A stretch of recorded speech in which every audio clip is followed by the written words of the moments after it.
Mengapa negara ini rakyat masih ada yang miskin? Karena kita diperintah sebagian besar pemimpin kita ini perampok. Setuju, Mbak. Apa?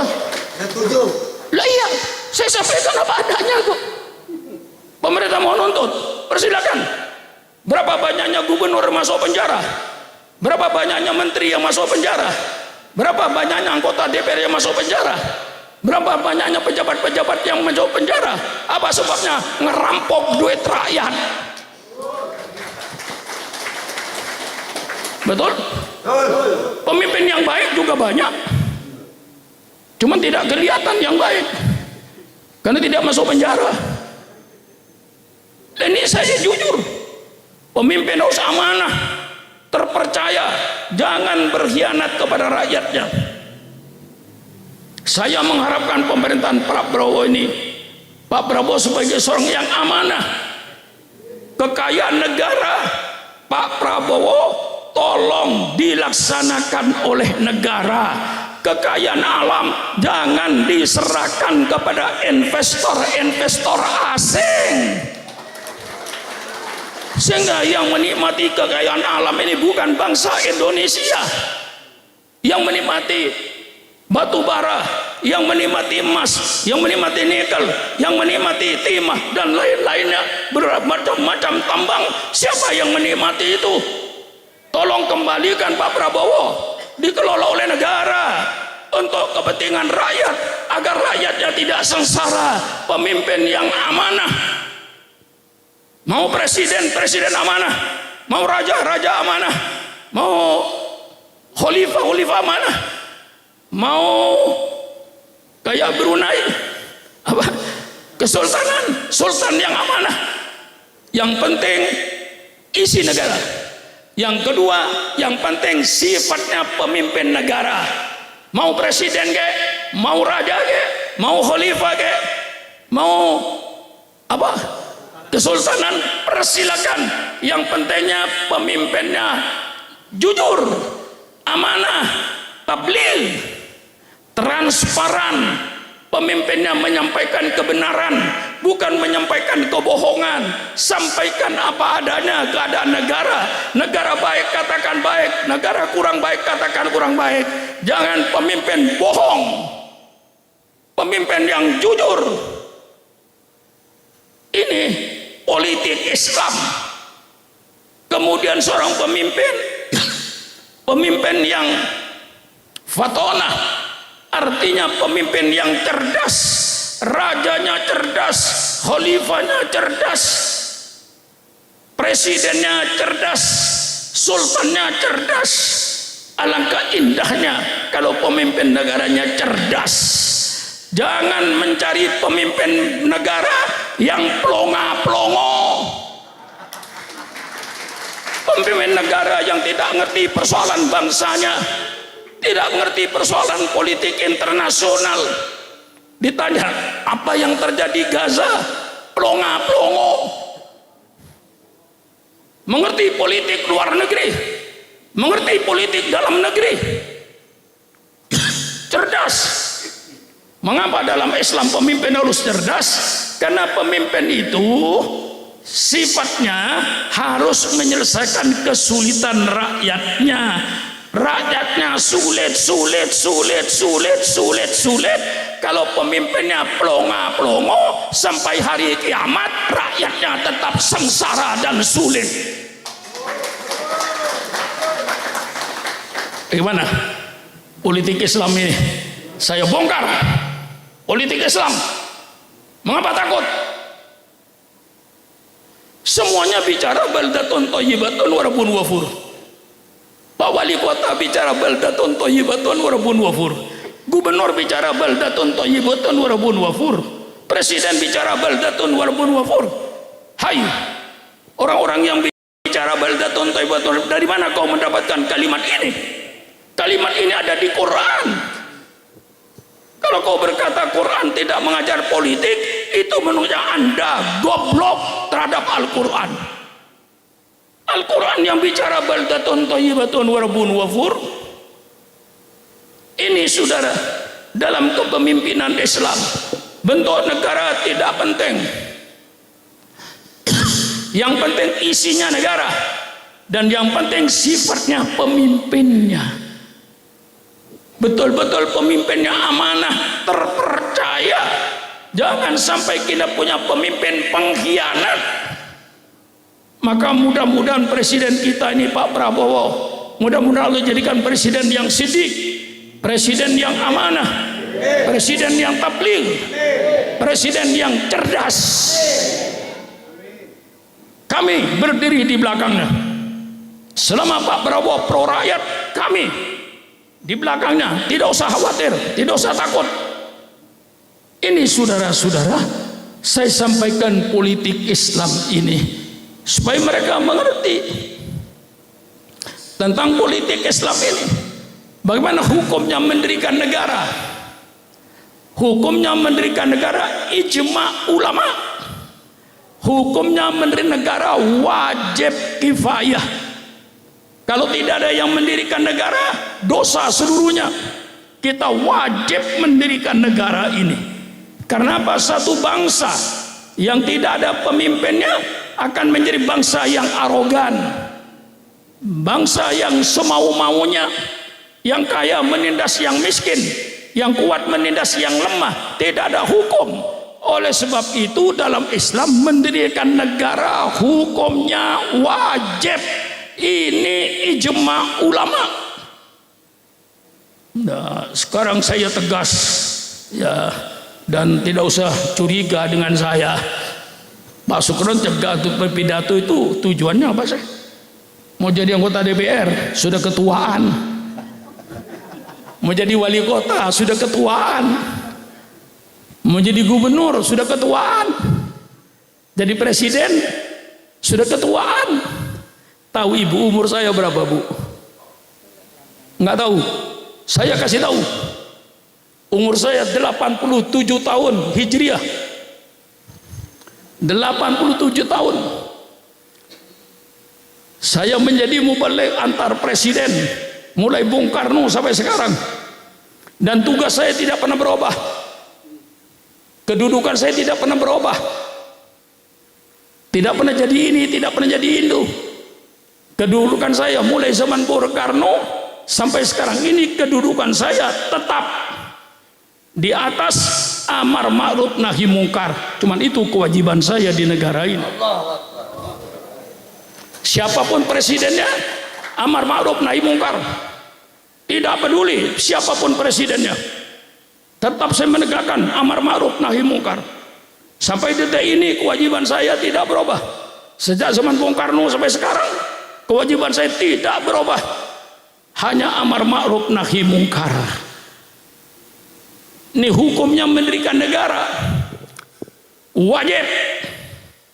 Lalu apa yang disebut negara? Dan ini saya mau mencerdaskan bangsa. Negara itu menurut hukum internasional, dan saya yakin insya Allah hukum internasional mengambil daripada Rasulullah Sallallahu Alaihi Wasallam. Sebab apa? Dalam hukum internasional, negara itu disebut negara harus ada 4. Pertama, ada teritorial, artinya daerah yang dia kuasai. Indonesia dari Sabang sampai Merauke. Yang kedua, adanya rakyat. Rakyatnya ada bangsa Indonesia, suku Jawa, suku Sunda, suku Bugis dan seterusnya. Satu bangsa, bangsa Indonesia. Yang ketiga, ada pemimpin. Pemimpinnya presiden, yang sekarang alhamdulillah Pak Prabowo. Ada hukum yang dipakai oleh negara itu. Di Indonesia termasuk Pancasila dan Undang-Undang Dasar 45. Dengan 4 unsur itu dah yang namanya disebut negara. Kurang dari 1 bukan negara. Ada rakyat tidak ada pemimpinnya, bukan negara. Ada pemimpin, ada rakyat, tidak ada negara. Ada hukum, tidak ada rakyat, tidak ada negara. Ada rakyat, ada pemimpin, tidak ada hukum, bukan negara. Harus ada hukum. Oleh sebab itu ketika Indonesia merdeka, Pada tanggal 17 Agustus 45 tidak semua negara mengakui karena Indonesia nggak punya undang-undang. Barulah oleh Bung Karno diadakan musyawarah lalu membentuk Undang-Undang Dasar 45 yang menjadi abadi sampai sekarang. Baru negara-negara di dunia mengakui setelah Indonesia daerahnya ada, rakyatnya ada, pemimpinnya ada, undang-undangnya ada. Nah ini cerdas rakyat ini. Dia ajar rakyat supaya dia ngerti, oh saya sebagai warga negara, saya berada dalam negara. Negara itu apa? Ada daerah yang dikuasai, ada penduduknya, ada pemimpinnya, ada hukum yang berlaku. Itu baru suatu negara, diakui sebagai satu negara. Inilah Republik Indonesia. Masya Allah, Masya Allah. Bentuk negara tidak penting. Bagaimana cara memilih pemimpin? Terus terang saja, pemimpin langsung dipilih oleh rakyat bertentangan dengan ajaran Islam dan Pancasila.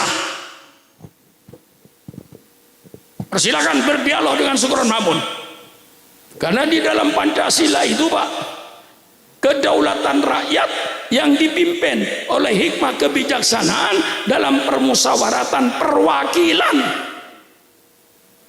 Itu Pancasila. Yang milih bupati itu bukan rakyat, DPRD, karena ajaran Islam.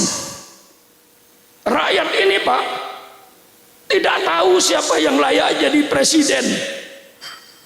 Jangankan sampai presiden, yang layak jadi bupati pun tidak semua rakyat tahu. Orang tukang sayur yang jual sayur di Semarang, di Magelang jam 11 malam, yang jual tomat, ditanya siapa yang layak jadi bupati Magelang, siapa yang layak jadi wali kota Magelang, insya Allah 70% kagak tahu. Betul apa tidak? Betul apa tidak? Mari kita akui. Yang berkebun di kaki gunung Lawu itu, yang nanam kentang, nanam wortel, dia tidak tahu siapa yang layak jadi gubernur. Dia tidak tahu siapa yang layak jadi presiden. Orang yang tidak tahu siapa yang layak jadi pemimpin disuruh milih pemimpin. Pakai otak. Hai anggota DPR, persilakan tinjau kembali itu undang-undang itu. Bupati dipilih oleh DPRD, gubernur dipilih oleh DPR tingkat 2, presiden dipilih oleh DPR MPR. Selesai. Yang memilih itu orang yang tahu siapa yang layak jadi bupati, siapa yang layak jadi gubernur, siapa yang layak jadi bupati.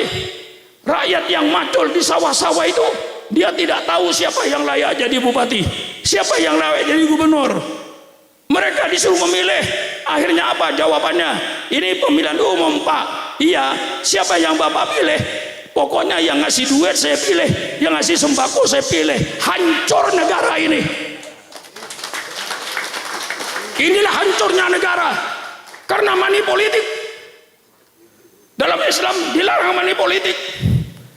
Baca kitab Riyadhus Shalihin, barang siapa yang mengaku pemimpin karena duitnya, tempatnya di api neraka. Siapa saja yang milih pemimpin karena duitnya, bukan karena akhlaknya, tempatnya di api neraka yang memilih itu. Ini politik Islam. Memilih pemimpin karena akhlaknya pemimpin, sidik, amanah, tabligh, fatonah, kita pilih. Bukan yang bagi-bagi sembako. Itulah kadang-kadang bajingan-bajingan perampok-perampok negara. Mengapa saya belak-belakan begini Pak? Saya mau mati. Jangan sampai saya meninggalkan kedoliman di permukaan bumi ini. Segala kedoliman saya bongkar.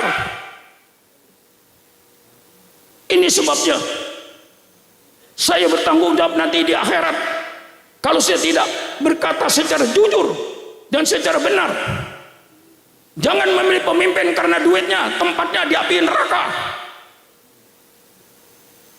Barang siapa yang membayar seorang pemimpin karena duitnya, maka tempatnya di api neraka. Hadisnya 1400 tahun yang lalu. Buktinya sekarang adanya money politik ini. Orang yang jujur, orang yang baik, sulit di Indonesia jadi pemimpin kalau tidak punya duit. Betul atau tidak? Mau jadi bupati di Sragen atau di Ngawi yang dekat ini, saya kira 20 M tidak cukup. Betul apa tidak? Betul apa tidak? Sedang gajinya bupati, gaji pokok cuma 8 juta. Gaji pokok 8 juta kan? Ada 15 juta. 6 juta. Loh, saya catatan saya 8 juta. Dengan tunjangan, seorang bupati bisa menerima 25 juta, 30 juta satu bulan. Satu bulan 30 juta. 5 tahun berapa? Cuman 1,5 M. Modalnya 20 M. Kalau tidak ngerampok duit negara, mau apa lagi? Maka saya bilang depan Pak Jokowi, kira-kira 8 tahun yang lalu, tolong robah Pak peraturan ini. Kalau tidak, di Indonesia cuma ada 2 pemimpin. Satu pemimpin boneka, satu pemimpin maleng. Saya contohkan depan dia. Seandainya Syukron Makmun mau jadi Bupati Tangerang, saya harus keluar duit minimal 30 M. Gaji saya cuma sebulan katakan 30 juta. 5 tahun cuma 1,5 M. Modalnya 30 M. Kalau ini keluar duit dari pribadi saya, tentu saya ingin balik modal. Betul apa tidak? Betul apa tidak? Untuk balik modal dari mana? Kalau tidak ngerampok duit rakyat. Ini pemimpin di Indonesia. Yang kedua, menjadi pemimpin boneka. Misalnya, saya mau jadi bupati atau jadi gubernur, didukung oleh 1, 2, 3, 4, 5 orang ini mendukung saya. Saya nggak punya duit Pak untuk maju. Tidak usah khawatir Pak Syukron. Duit dari saya. Bantu 10 M, 10 M, 10 M, 50 M. Akhirnya saya jadi gubernur. Ketika saya jadi gubernur, kira bapak-bapak yang 5 orang datang ke kantor saya nggak kira-kira? Datang ke kantor saya apa tidak? Datang. Yang situ bapak minta Pak bebaskan tanah itu. Untuk apa? Saya mau bikin perumahan. Datang lagi, Pak bebaskan tanah itu. Untuk apa? Untuk bikin hotel. Datang lagi, bebaskan tanah itu. Untuk apa? Untuk bikin perumahan. Apakah Syukron memikirkan rakyat? Omong kosong. Yang dipikirkan cuma 5 orang ini aja. Hanya satu surat pembebasan tanah. Rakyat digusur, masa bodoh. Yang penting sudah saya layani orang yang bantu saya. Ini namanya gubernur boneka. Menjadi bonekanya daripada pemilik modal. Inilah yang kita alami negara kita sekarang ini. Maka segera adakan perubahan. Kalau tidak, hancur negara ini. Bukan marah, ngasih tahu. Hah? Bukan marah, apa? Ngasih tahu. Supaya tahu atau pura-pura tidak tahu. Ini adalah kalau money politik ini tidak dihindarkan, 2 pemimpin di Indonesia, 1 pemimpin maleng, 2 pemimpin boneka, tidak akan lebih dari itu. Segera dirubah peraturan ini. Kalau bangsa ini menjadi bangsa yang baik, memilih pemimpin karena akhlaknya, memilih pemimpin karena sidik, memilih pemimpin karena fatonah, memilih pemimpin karena amanah, memilih pemimpin karena tabligh, bukan memilih pemimpin karena bagi-bagi sembako yang akhirnya ngerampok duit rakyat. Bagaimana? Jelas? Hah? Ya, nyesel ngundang saya. Lah ini yang saya kemukakan. Pemimpinan dalam Islam itu demokrasi.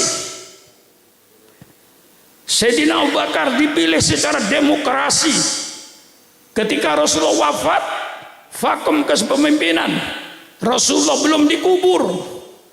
Kaum Ansar berkumpul di Saqifah Bani Sa'idah. Dia bermusyawarah bahwa yang layak jadi pengganti Rasulullah adalah kaum Ansor, karena kaum Ansor itu penduduk asli Madinah. Mendengar itu, Sayyidina Abu Bakar dengan Sayyidina Umar dengan Sayyidina Ubaid datang ke tempat itu. Dijelaskan oleh Abu Bakar bahwa kepemimpinan di tanah Arab ini harus bangsa Quraisy. Mengapa? Karena bangsa Quraisy bangsa yang dihormati dan yang disegani oleh penduduk seluruh Arab ini. Dia yang jadi pemimpin. Yang kedua, kaum Muhajirin ini sudah teruji imannya sejak dari Mekah sampai hijrah ke Madinah, maka dia yang berhak untuk menjadi pengganti Rasulullah. Akhirnya kaum Ansor menerima. Setelah kaum Ansor menerima, maka Abu Bakar menarik tangannya Sayyidina Umar untuk dibeat sebagai pengganti Rasulullah. Sayyidina Umar menolak dan berkata, "Hai Abu Bakar, tidak pantas saya menjadi pengganti Nabi Muhammad kalau kau masih hidup." Mencari orang kayak Sayyidina Umar ketemu nggak kira-kira ya? Diangkat jadi pengganti Rasulullah, menolak. Ada yang begini sekarang di Indonesia ini. Ditarik Umar, Umar kau sekarang jadi pengganti Rasulullah. Si Umar cabut, tidak Abu Bakar, tidak pantas Umar menjadi pengganti Rasulullah kalau engkau Abu Bakar masih hidup. Subhanallah, tidak ada ambisi kedudukan. Begitu Umar berkata Abu Bakar begini, mereka kaum Ansor dan kaum Muhajirin membeat Abu Bakar sebagai pengganti Rasulullah. Musyawarah, Masya Allah, demokrasi. Nah, lalu Abu Bakar jadi pemimpin kurang lebih 2-3 tahun. Setelah itu Abu Bakar mengadakan survei. Karena penduduk Mekah tidak banyak, hanya sekitar 12.000, survei tidak sulit. Setiap ketemu dengan orang, Abu Bakar bertanya, siapa ya yang pantas menjadi pengganti saya seandainya saya meninggal dunia? Jawabnya Umar. Bertanya lagi, siapa ya yang pantas jadi pengganti saya seandainya saya Umar. Hampir 80% jawaban masyarakat ini 90% Umar. Akhirnya Sayyidina Abu Bakar bikin wasiat, kalau saya meninggal dunia, Umarlah sebagai pengganti saya. Bukan diktator, sudah berdasarkan survei. Keinginan masyarakat memang Sayyidina Umar. Begitu diwasiatkan Sayyidina Umar, tidak ada yang membantah. Semua ulama menerima. Ini demokrasi. Ini demokrasi. Pergantian Sayyidina Umar kepada Sayyidina Utsman, demokrasi. Dan ini yang saya harapkan untuk ditiru oleh bangsa Indonesia. Sayyidina Umar mengumpulkan 9 orang. 9 orang itu tokoh-tokoh yang terkenal pada waktu itu. Sayyidina Umar berkata, 9 orang ini pantas semuanya untuk menjadi pengganti saya. Termasuk Sayyidina Umar, Sayyidina Ali, Ibnu Abbas, Abdul Zaid bin Sabit. Pantas kalian jadi pengganti saya. Tolong kalau saya meninggal dunia, 9 orang itu musyawarahlah. Akhirnya Sayyidina Utsman yang terpilih. Lainnya mundur Sayyidina Utsman menjadi khalifah yang ketiga. Yang keempat Sayyidina Ali kembali dipilih oleh elit-elit politik dari kaum Muhajirin dan Ansor, terpilihlah Sayyidina Ali. Semuanya demokrasi. Saya harapkan untuk di Indonesia ini saya tawarkan sistem Sayyidina Umar. Kalau sistem Sayyidina Umar ini dipergunakan, insya Allah aman. Semua ketua umum partai politik harus siap jadi calon presiden. Kalau tidak, bubarkan partainya. Kalau ketua umum tidak siap jadi presiden, bubarkan partainya.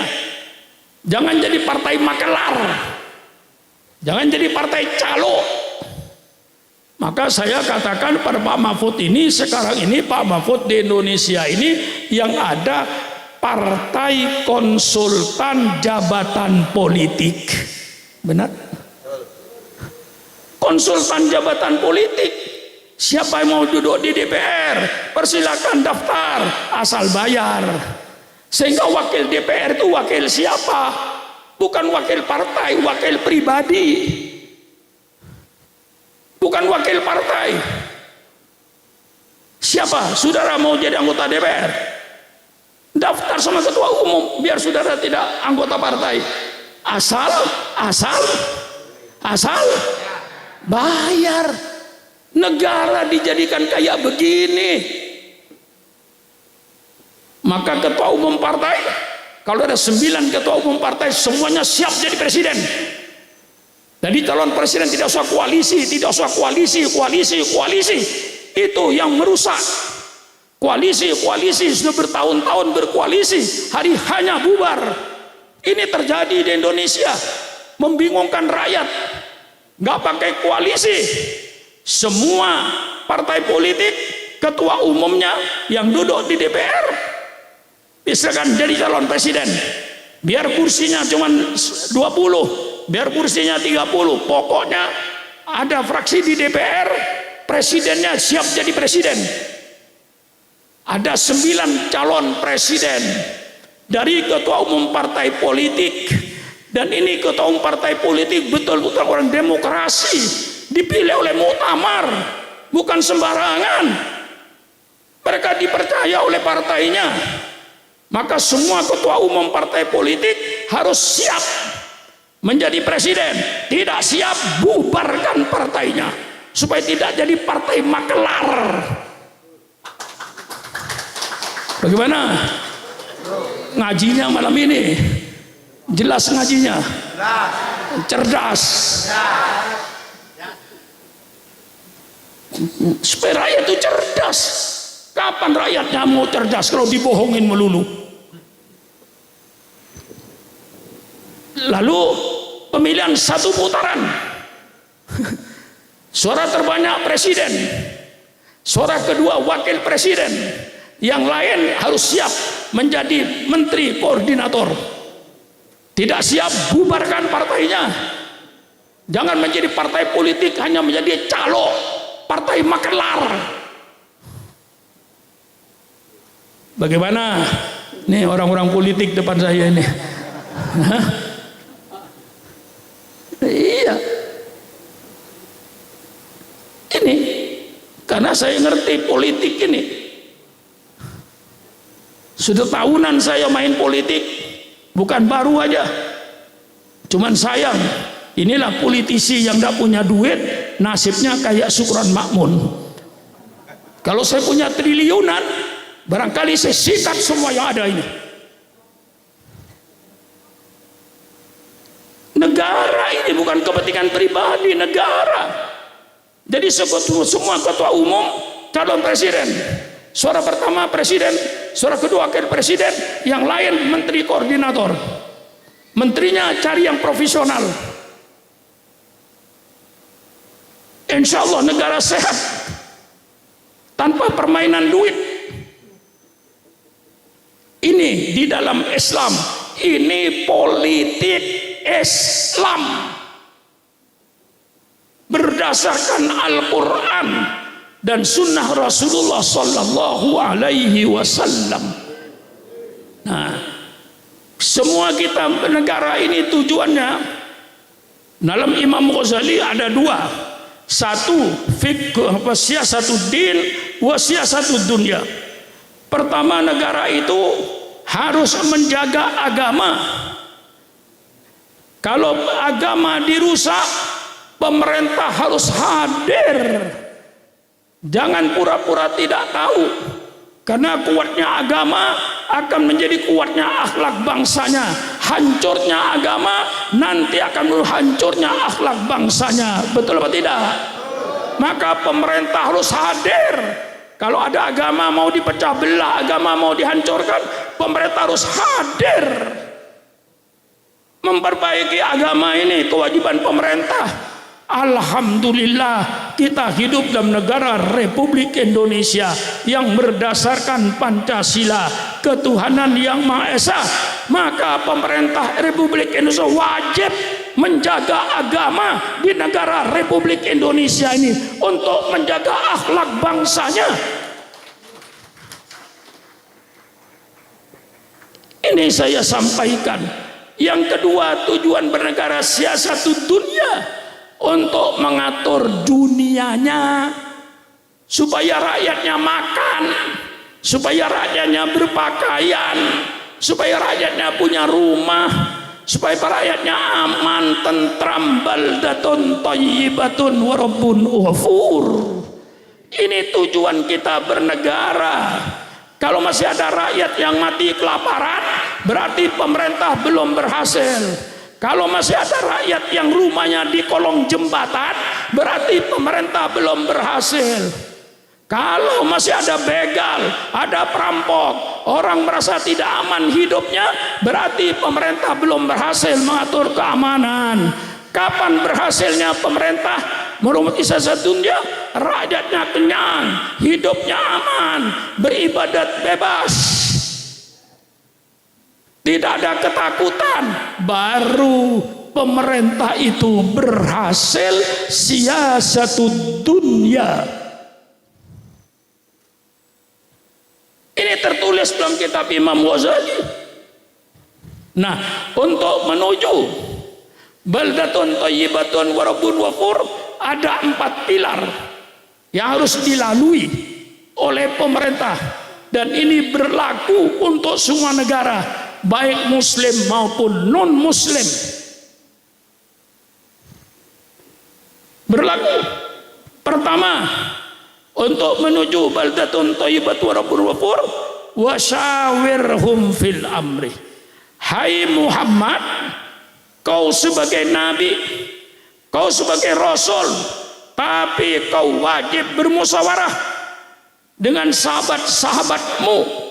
Nabi dan rasul itu masih diperintahkan supaya bermusyawarah, apalagi presiden yang bukan nabi, apalagi raja yang bukan nabi, apalagi khalifah yang bukan nabi, apalagi satu lagi apa, kesultanan yang bukan nabi. Yang nabi saja wajib musyawarah, apalagi yang bukan nabi. Ini inti memerintah. Presiden bermusyawarah, raja bermusyawarah, tidak boleh semaunya sendiri. Raja bermusyawarah, presiden bermusyawarah, sultan bermusyawarah, khalifah bermusyawarah. Tidak ada keputusan pribadi. Maka dalam Islam kepres tidak ada, keputusan presiden tidak ada, peraturan pemerintah tidak ada. Yang ada musyawarah. Karena apa? Adanya kebijakan pribadi ini membuka pintu diktator. Dan ini terbukti di Indonesia. Yang bikin diktator apa? Adanya kepres, adanya perpu. Yang kadang-kadang presiden mengeluarkan peraturan perganti undang-undang tanpa bermusyawarah, itu tidak dibenarkan dalam Islam. Presiden bermusyawarah, raja bermusyawarah, sultan bermusyawarah, khalifah bermusyawarah, presiden bermusyawarah, semua pemimpin negara wajib bermusyawarah. Jangan mengeluarkan keputusan pribadi. Ini menuju kepada negara otoriter dan diktator. Bagaimana? Jelas? Mengapa enggak berani menyampaikan politik Islam? Ini politik Quran. Soal pemerintah mau memakai, alhamdulillah. Tidak mau memakai, syukuran, namun enggak menyesal. Mengapa? Karena Allah memberikan kewajiban kepada saya menyampaikan saja. Wa ma alaina illal balagul mubin. Kewajibanmu menyampaikan. Kalau sudah menyampaikan, ya sudah. tinggal hidayat datangnya dari Allah. Kalau bangsa Indonesia dapat hidayat dari Allah tentu memakai, tidak dapat hidayat tentu menolak. Kan cuma itu aja toh. Maka saya tidak pernah menyesal, tidak pernah stres. Karena saya pidato gini tidak diterima oleh pemerintah, terus saya stres. Enggak, bebas. Karena saya tahu kewajiban saya cuma menyampaikan. Tidak ada kewajiban saya memaksa pemerintah, itu tidak ada. Saya cuma kewajiban, wa ma alaina illal balaul mubin. Kewajiban saya cuma menyampaikan ini politik Islam. Pertama kali musyawarah, subhanallah, subhanallah, ini menuju baldatun thayyibatun rabbun ghafur. Yang kedua, supaya kita menjadi negara yang adil, makmur, aman, sentosa. Yang kedua, jangan mengangkat pejabat sembarangan. Innallaha ya'murukum an tu'addul amanati ila ahliha. Allah suruh agar kalian serahkan jabatan-jabatan ini kepada ahlinya. Jangan mengangkat pemimpin karena balas jasa. Ini yang merusak negara. Banyak pemimpin-pemimpin mengangkat orang-orangnya karena untuk balas jasanya. Ini yang menghancurkan negara. Jangan memilih pemimpin karena keluarga. Jangan memilih pemimpin karena senang atau tidak senang. Tapi dalam Al-Quran, berikanlah jabatan-jabatan negara ini kepada ahlinya. Jangan sembarangan ngangkat ketua RT, jangan sembarangan ngangkat ketua RW, jangan sembarangan mengangkat lurah, jangan sembarangan mengangkat camat, jangan sembarangan mengangkat bupati, wali kota, jangan sembarangan mengangkat gubernur, jangan sembarangan mengangkat presiden, jangan sembarangan mengangkat menteri, jangan sembarangan mengangkat anggota DPR. Angkatlah mereka itu orang-orang yang profesional, orang yang ahlinya, yang memang tempatnya di situ. Jangan sembarangan mengangkat pejabat-pejabat pemerintah, hancur negara. Kurang apa saya ini? Hah? Karena yang paling saya takuti di kuburan. Saya tidak takut menghadapi manusia. Yang saya takuti nanti di kuburan. Pernah ke Seragen Syukuran Makmun? Pernah malaikat sudah sampaikan ajaran Allah. Oh enggak, malaikat takut saya ditangkap nanti oleh pemerintahnya. Apa?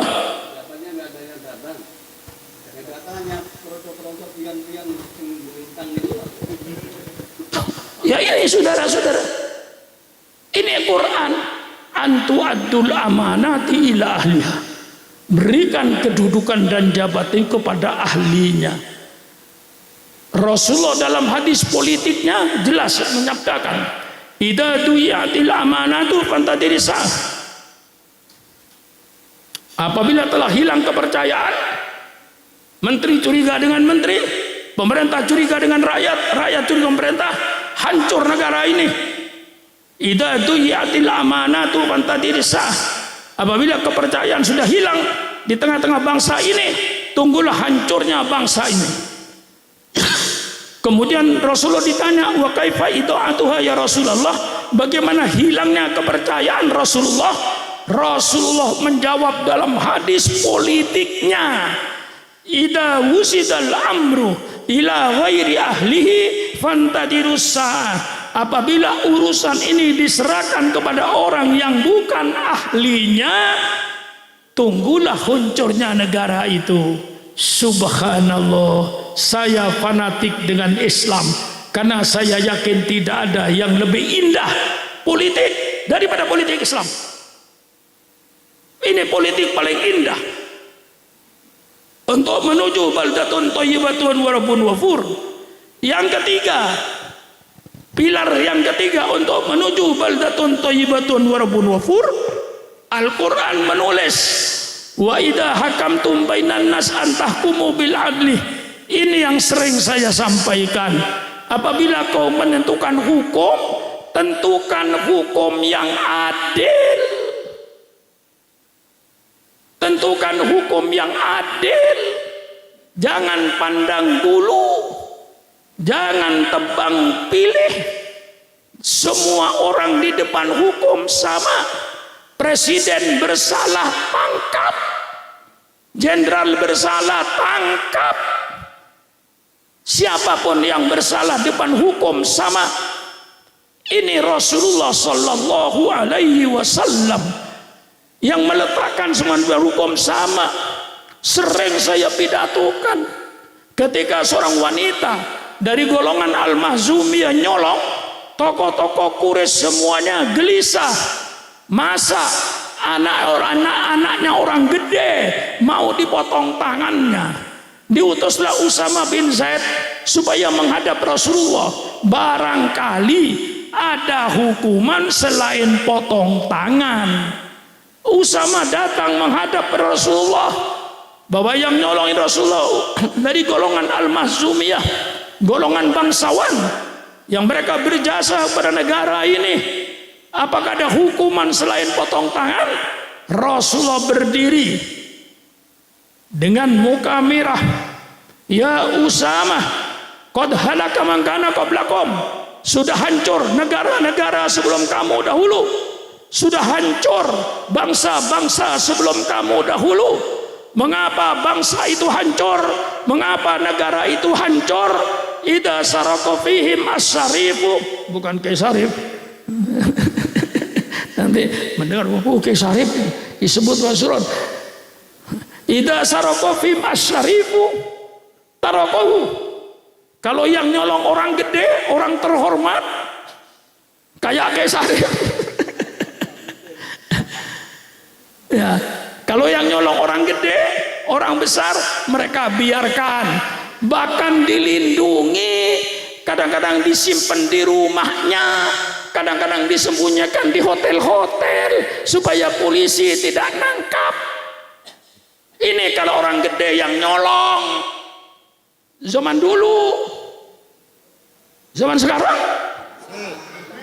masih. Ya, saudara yang menjawab, bukan saya. Lihat, idza sarqa fi masarifu tarakuhu. Kalau yang nyolong orang gede, mereka biarkan, bahkan lebih dahsyat lagi, dilindungi. Wa idza sarqa fihim ad-dhaifu aqamul had. Kalau yang nyolong rakyat kecil, mereka semuanya teriak, tegakkan hukum, tegakkan hukum. Untuk siapa? Untuk maling ayam, untuk perampok-perampok negara. Aman. Inilah hancurnya suatu negara. Siapa bilang Rasulullah tidak bicara politik?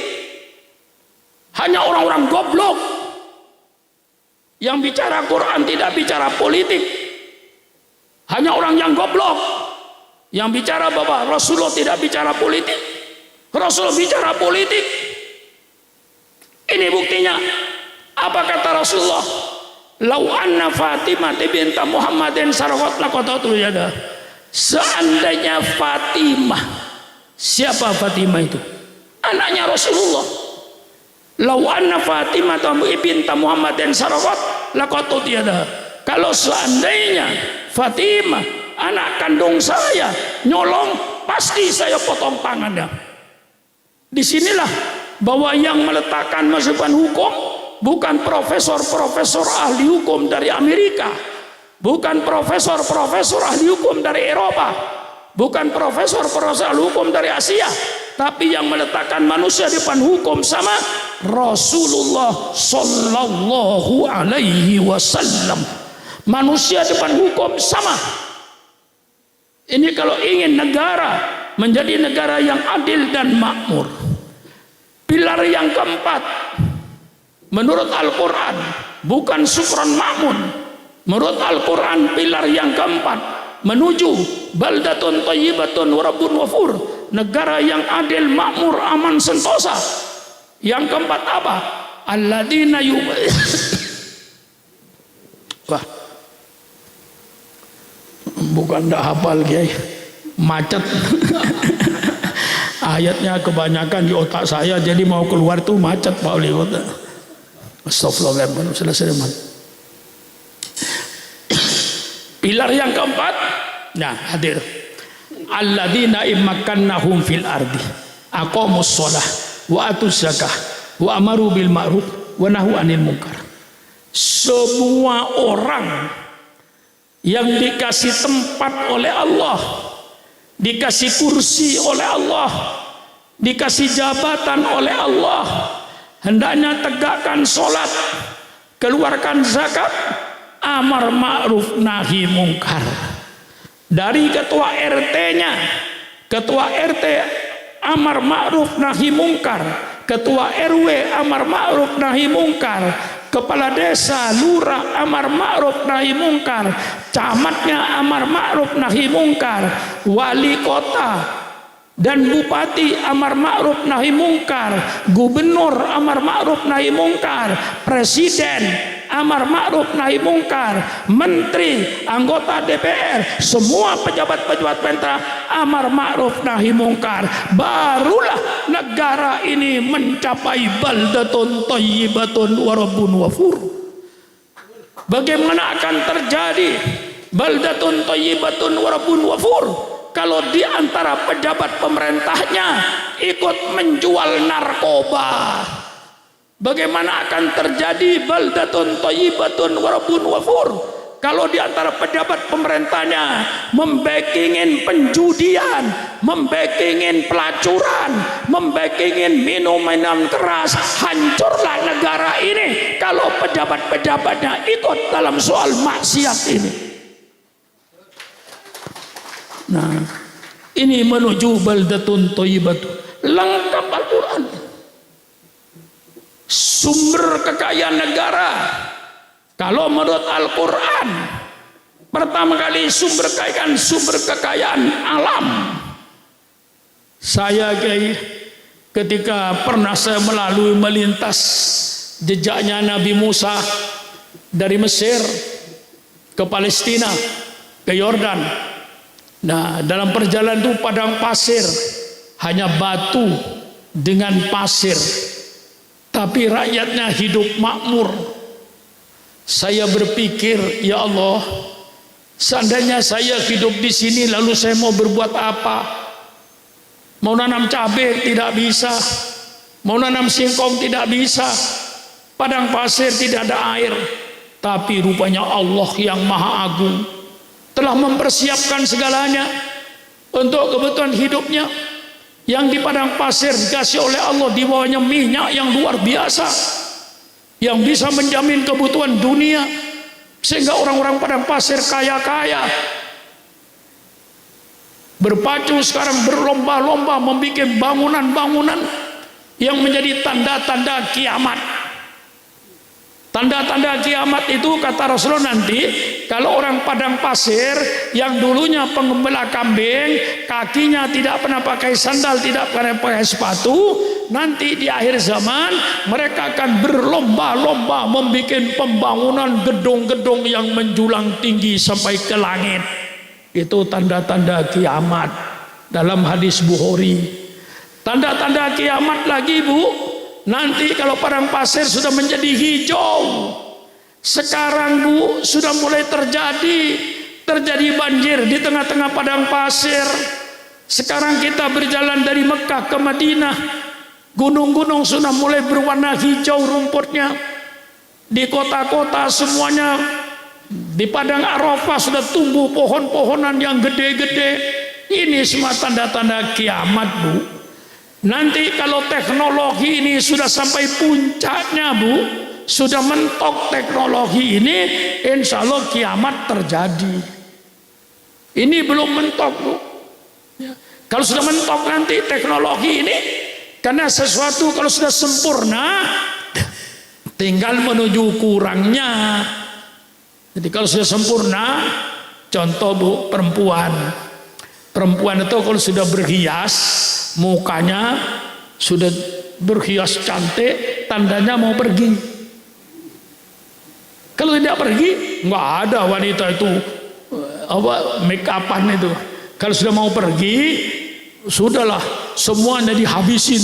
Ya, alisnya segalanya diganti, sudah cantik. Itu tanda-tanda kalau perempuan mau pergi, guys. Dunia ini sudah mulai indah, guys. Di mana-mana indah, Seragen indah. Sampai sini pondok ini mungkin 50 tahun yang lalu tempat jin buang anak. Sekarang sudah menjadi kota, jadi indah. Dan ini nanti akan memuncak. Sudah teknologi mentok, sudah sampai puncaknya, alam sudah sempurna secara dohirnya, maka tinggal bubar kiamat. Nah, jadi jangan merasa bangga dengan keadaan ini. Ini sudah menjadi tanda-tanda kiamat. Ini politik dalam Islam. Semua pejabat amar ma'ruf nahi mungkar. Jangan ada pejabat-pejabat yang membikin kemungkaran. Kalau ingin baldatun thayyibatun wa rabbun ghafur, soal ekonominya negara pertama kali kekayaan alam. Kalau kekayaan alam dimanapun saja dikelola benar, insya Allah rakyatnya tidak miskin. Lihat di Timur Tengah, di Emirat Arab, di Abu Dhabi, semuanya itu rakyatnya mewah-mewah semua. Listrik tidak bayar, cukup dengan kekayaan alam, plus pajak, plus zakat, plus yang diperbolehkan oleh syarak. Masih banyak kekayaan alam menurut Islam. Tapi kekayaan alam yang pertama, keuangan negara ini dari kekayaan alam, sumber daya alam. Sumber daya alam di Indonesia berlimpah ruah. Yang kurang sumber daya manusianya. Nah, lalu ditambah dengan pajak bagi non-muslim dan zakat bagi orang Islam.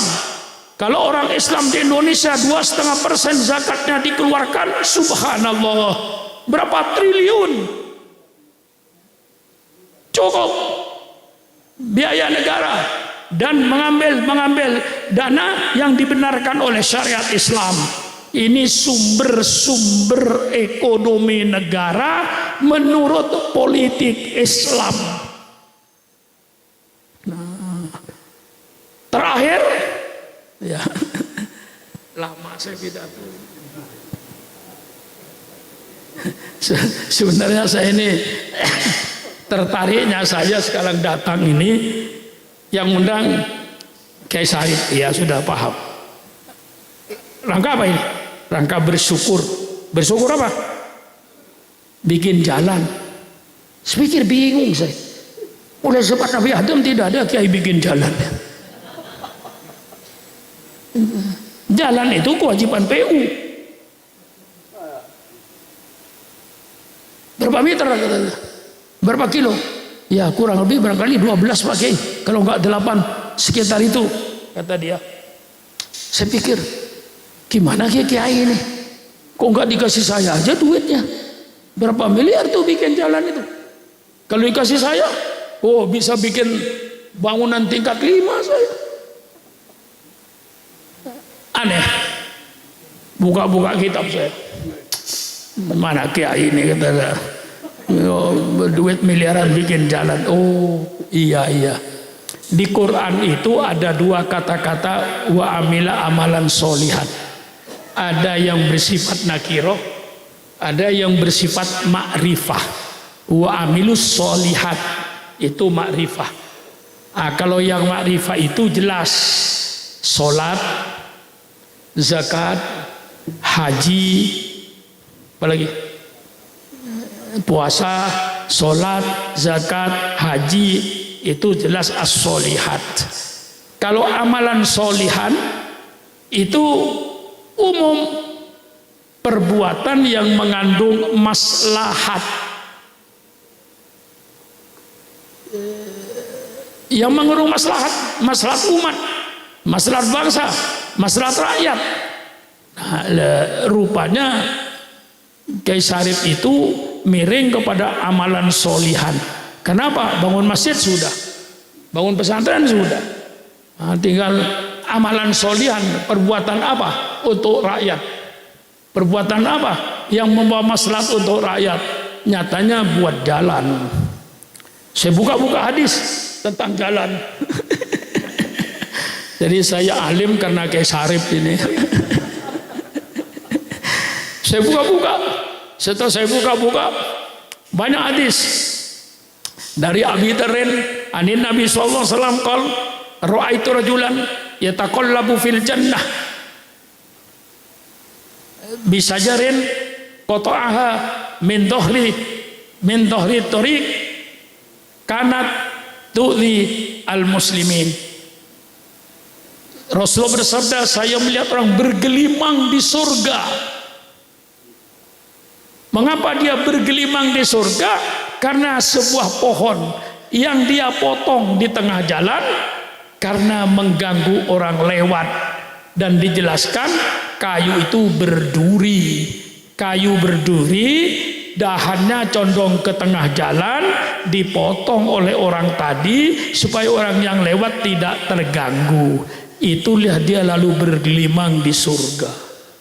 Saya cari lagi, pokoknya kalau ada kata torik di hadis, saya cari lagi, ketemu lagi. Al imanu sab'un bid'un wa sab'una au bid'un wa sittuna subatan a'laha la ilaha illallah wa adnaha imatatul adha anit tariq. Iman itu ada 78 cabang. Ada di kata Nabi lain 68 cabang. Paling tingginya iman kalimat la ilaha illallah. Wa adnaha, dan paling rendahnya iman orang yang membuang duri, membuang pecahan kaca dari jalanan yang mengganggu orang yang lewat. Itu hadis semuanya dari sahabat Abu Dzarrin, rawahu Muslim. Lalu ada lagi hadis uridat alayya a'malu ummati hasanuha wa sayyuha. Saya melihat, saya ditampakkan kepada saya, kata Rasulullah, perbuatan hamba saya dari yang baik dan dari yang baik. Wa min hasanati, daripada perbuatan yang baik qaulu la ilaha illallah, dan diantaranya yang paling rendah menghilangkan duri atau pecahan kaca dari jalanan. Lalu saya berpikir, kalau ini sejarah ilmu manteknya, logikanya pakai logika, pakai otak, pakai logika itu pakai otak. Kalau orang membuang duri saja bisa masuk surga, orang yang memotong kayu yang berduri, yang menghalang-halangi orang berjalan bisa masuk surga. Lalu bagaimana pahalanya orang yang bikin jalan? Bagaimana pahalanya orang yang bikin jembatan? Subhanallah. Mudah-mudahan Allah terima bakat amal Pak Kiai Syarif ini. Kalau Allah terima amalnya, subhanallah, setiap roda berputar, insya Allah beliau dapat pahala. Amin. Setiap kaki melangkah di jalan itu, insya Allah yang bikin jalan mendapat pahala. Nah ini sampai kitabnya saya bawa di mobil saya, takut ada yang membantah. Membantah, saya baca sendiri. Kalau nggak bisa baca ya udah. Ya, saya cari yang berkenaan dengan jalan ini, masya Allah. Sehingga amal itu kalau disebut as-solihat itu sudah pakai alif lam, itu ibadat yang sudah dari Allah tertentu.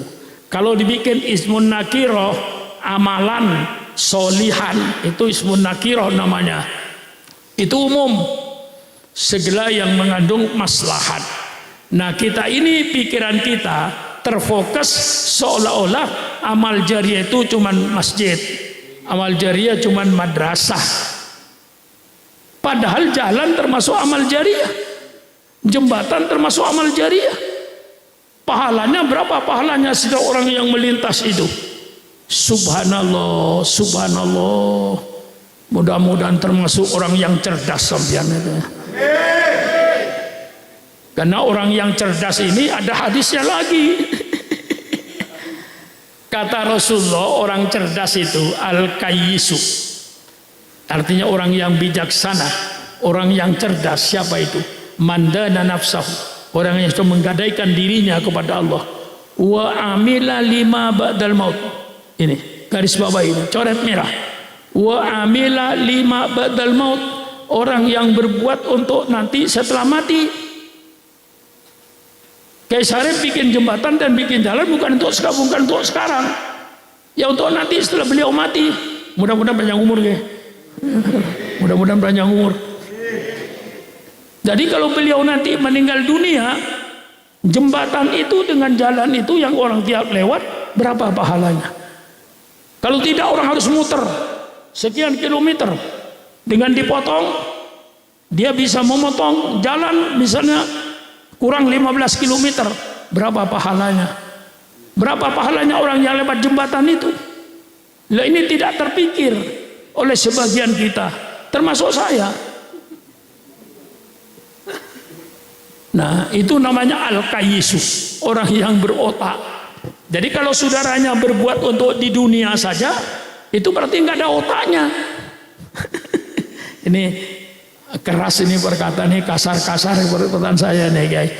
Jadi kalau orang berbuat hanya untuk dunia saja, untuk hidup mewah dengan keluarganya, mobilnya mewah, rumahnya mewah, hanya untuk hidup di dunia saja, itu orang goblok, orang yang tidak berotak. Orang yang berotak, orang yang berbuat ini nanti untuk saya kalau saya sudah mati. Ini pahala masih akan mengalir terus, termasuk masjid, madrasah, tempat-tempat ibadat, dan termasuk jalan, termasuk jembatan. Nah inilah mudah-mudahan ya oleh Allah semuanya diterima. Sanksi orang politik, maaf Pak Wali Kota, ada sanksinya sampean itu. Ya jadi wali kota enak kan? Nah, jadi bupati enak, jadi gubernur enak, jadi presiden enak. Semuanya duit rakyat, tapi halal, asal, amanah. Nah, sanksi politik. Kullukum ra'in wa kullukum mas'ulun an ra'yatihi. Setiap kalian adalah pemimpin. Setiap pemimpin akan dimintai pertanggungan jawab atas kepemimpinannya. Jangan enak-enak jadi pemimpin, nanti akan dimintai pertanggungan jawab kepemimpinannya di hadapan Allah Subhanahu wa ta'ala. Man yastar'ilillahu ra'yatan yamutu yauma yamutu wa huwa wasul li ra'yatihi haramallahu alaihil jannah. Barang siapa yang Allah jadikan pemimpin, kemudian pemimpin itu mati, ketika mati sedang berkhianat kepada rakyatnya, pemimpin yang semacam itu haram masuk surga. Man waliya min amri ummati fasak walim faskuk alaih. Barang siapa yang memegang urusan umatku, artinya pemimpin-pemimpin bangsa, kemudian mempersulit urusan bangsanya, mempersulit urusan rakyatnya, pemimpin yang semacam itu nanti akan dipersulit oleh Allah di padang mahsyar. Maka Bapak Wali Kota Magelang usaha dan kesulitan-kesulitan rakyatnya diatasi dengan sebaik-baiknya. Permudahlah urusan rakyatnya, jangan mempersulit urusan rakyat. Ya kadang-kadang ada yang pikirannya pikiran tidak benar. Kalau bisa dipersulit, mengapa dipermudah? Ini pikiran yang jahat. Kalau bisa dipersulit, mengapa dipermudah? Nah, Islam politiknya tidak. Kalau bisa dipermudah, mengapa dipersulit? Beda kan? Kalau bisa dipermudah, mengapa dipersulit? Hadisnya, man waliya min amri ummati fasyaqqa alaihim faskuk alaihim. Barang siapa yang memegang urusan umatku, kemudian dia mempersulit urusan umatku, maka dia akan dipersulit oleh Allah nanti di padang mahsyar pada hari kiamat. Maka Bapak Wali Kota, laksanakan amanah ini dengan sebaik-baiknya. Permudah semua urusan rakyat itu kalau bisa dipermudah. Jangan sampai mempersulit rakyat. Insya Allah kalau sampean dalam periode pertama ini betul-betul mementingkan kepentingan rakyat, dengan rakyatnya dekat, ada rakyat meninggal dunia tidak usah nunggu undangan, langsung Bapak datang. Ada rakyatnya di daerah wali kotanya perkawinan, kalau ada waktu tidak usah nunggu undangan, datang aja. Insya Allah Pak, kalau ada perkawinan Pak Wali Kota datang, kayak kejatuhan bulan aja. Terlebih dahulu orang mati Pak. Kalau rakyat ada yang meninggal dunia, itu anggota DPR juga, jangan ngangguk-ngangguk aja, dengar. Ada orang meninggal dunia, segera datang takziah. Insya Allah kalau Bapak dalam periode ini selalu mempermudah urusan rakyat dan menyenangkan rakyatnya, insya Allah 2 periode saya doakan. Mudah-mudahan supaya lengkap perjuangannya. 5 tahun mungkin belum, pembangunan belum selesai, kalau 10 tahun mungkin selesai. Nah inilah, maka dalam periode ini saya memang pada anggota DPR, kalau ada tetangga meninggal dunia segera datang, tidak usah menunggu diundangnya. Yang anggota DPR walaupun bukan daerahnya, walaupun bukan dapilnya, asal di daerah lingkungan daerahnya, Sragen, tetangga, ya kalau kecamatan jauh mungkin ya tidak tetangga, yang tetangga meninggal dunia segera datang, jangan menunggu diundang. Tahlilan kalau perlu datang, ya kalau ada 7 hari tahlilan 2 kali datang cukup, ya asal datang lah. Ini pada pejabat pemerintah supaya dengan rakyat menjadi satu, jangan terjadi gap antara rakyat dengan pemimpinnya. Ini yang bikin rusak. Tidak ada gap. Wali kota begitu ada orang meninggal dunia, mendengar di kampung itu meninggal dunia, datang Pak Bupati, Pak Wali Kota ke tempat di mana ada yang meninggal dunia, insya Allah disenangi oleh rakyatnya. Inilah dari saya, mudah-mudahan semuanya ada manfaatnya, mudah-mudahan apa yang kita kerjakan diterima oleh Allah Subhanahu wa Ta'ala. Tradisi-tradisi semacam ini asal lagu-lagunya isinya akhlakul karimah, itu ya besar kan ya ya, akhlakul karimah atau sejarah dalam lagu-lagunya itu yang memberikan pelajaran kepada rakyat. Kalau lagu-lagunya porno, saya tinggal majelis ini. Ya, lah ya, kalau lagunya lagu-lagu porno, saya tinggal majelis ini. Tapi kalau lagu-lagunya semuanya membawa irama yang indah, membawa akhlak yang baik, misalnya berbakti orang tua, mentaati perintah Allah dan lain-lainnya yang baik-baik, insya Allah peradaban lokal yang seperti ini mudah-mudahan diterima oleh Allah Subhanahu wa Ta'ala. Jangan bertentangan dengan agama. Ini pokoknya yang saya pesan, semua budaya lokal selama tidak bertentangan dengan agama, apalagi bisa diagamakan, jauh lebih bagus. Bupati bisa menerima 25 juta, 30 juta 1 bulan. 1 bulan 30 juta. 5 tahun berapa? Cuman 1,5 M. Modalnya 20 M. Kalau tidak ngerampok duit negara, mau apa lagi? Maka saya bilang depan Pak Jokowi, kira-kira 8 tahun yang lalu, tolong robah Pak peraturan ini. Kalau tidak, di Indonesia cuma ada 2 pemimpin, 1 pemimpin boneka, 1 pemimpin maleng.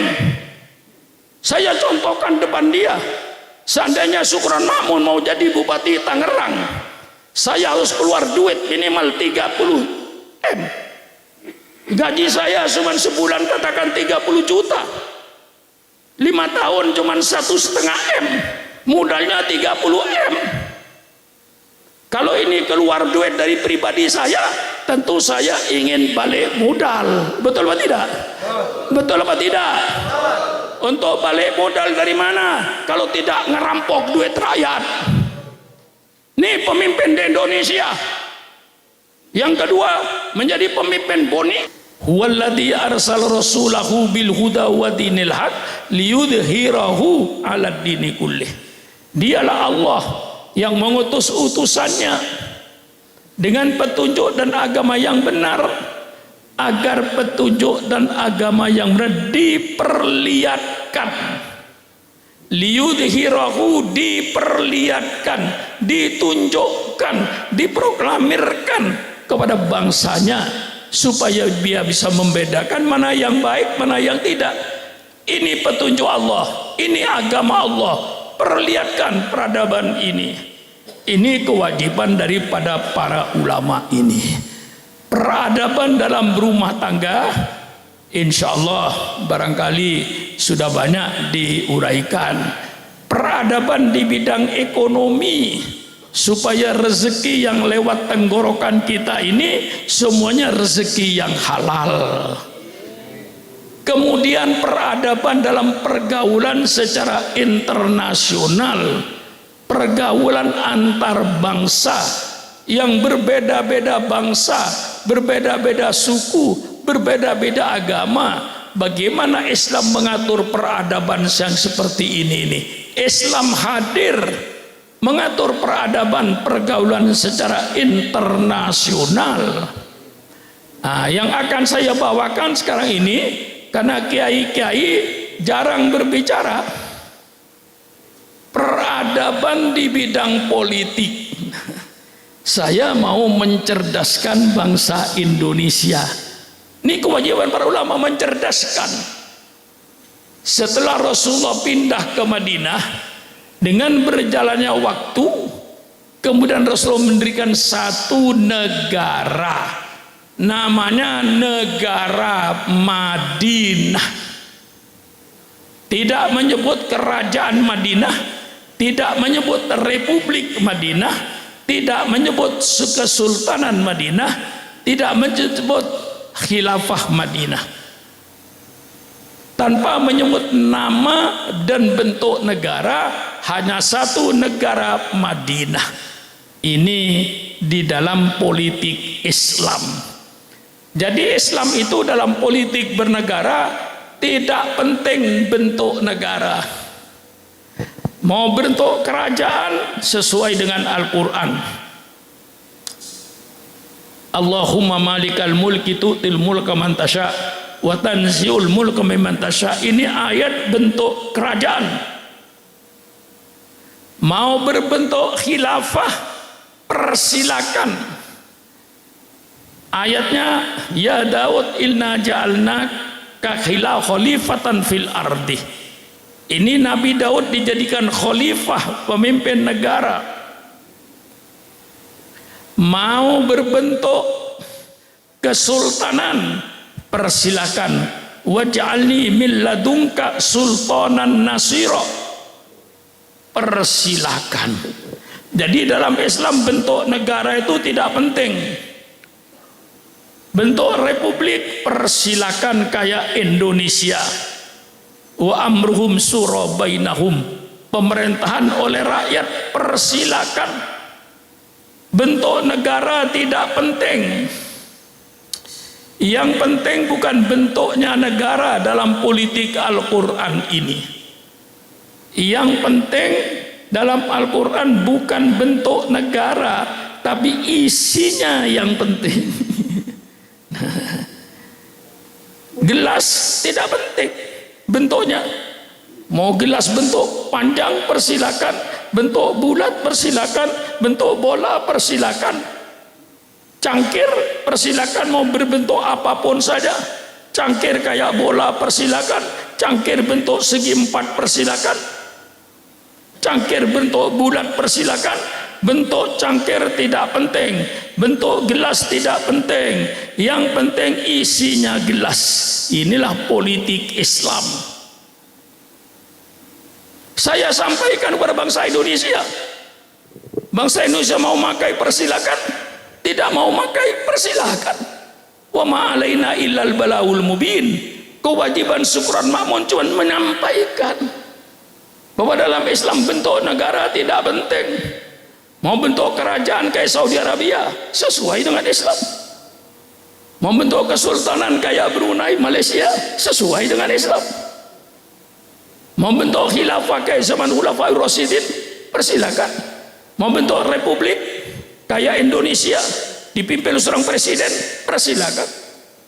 Yang namanya presiden, yang namanya sultan, yang namanya khalifah, yang namanya raja, itu cuma beda kata. Keempat-empatnya pemimpin negara. Betul atau tidak? Betul atau tidak? Keempatnya pemimpin negara. Ini politik Islam. Saya sampaikan. Di Jakarta saya sampaikan ini politik Islam. Insya Allah tidak ada politik lebih indah daripada Islam ini. Bentuk negara tidak penting, yang penting isi negara ini. Bentuk kerajaan isinya apa? Republik isinya apa? Yang penting negara itu isinya jalankan perintah Allah, jauhi larangan Allah. Mau bentuk kerajaan persilakan, jalankan perintah Allah, jauhi larangan Allah. Membentuk kesultanan persilakan, jalankan perintah Allah, jauhi larangan Allah. Mau bentuk republik kayak Indonesia persilakan, jalankan perintah Allah, jauhi larangan Allah. Mau bentuk apa lagi? Kesultanan persilakan, yang penting laksanakan perintah Allah, jauhi larangan Allah. Ini politik Islam. Yang kedua, sifat pemimpinnya. Mau raja kek, mau sultan kek, mau presiden kek, mau khilafah kek, yang penting sifatnya pemimpin. Apa sifatnya? Sidik. Pemimpin yang jujur. Apa itu raja? Raja yang jujur. Apa itu khalifah? Khalifah yang jujur. Apakah itu sultan? Sultan yang jujur. Apakah itu presiden? Presiden yang jujur. Kita doakan mudah-mudahan Pak Prabowo presiden yang jujur.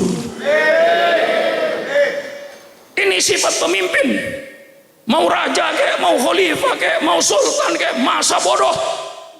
Yang penting kau jadi pemimpin yang jujur, jadi pemimpin yang amanah, yang terpercaya. Jangan jadi pemimpin pengkhianat yang berkhianat kepada rakyatnya.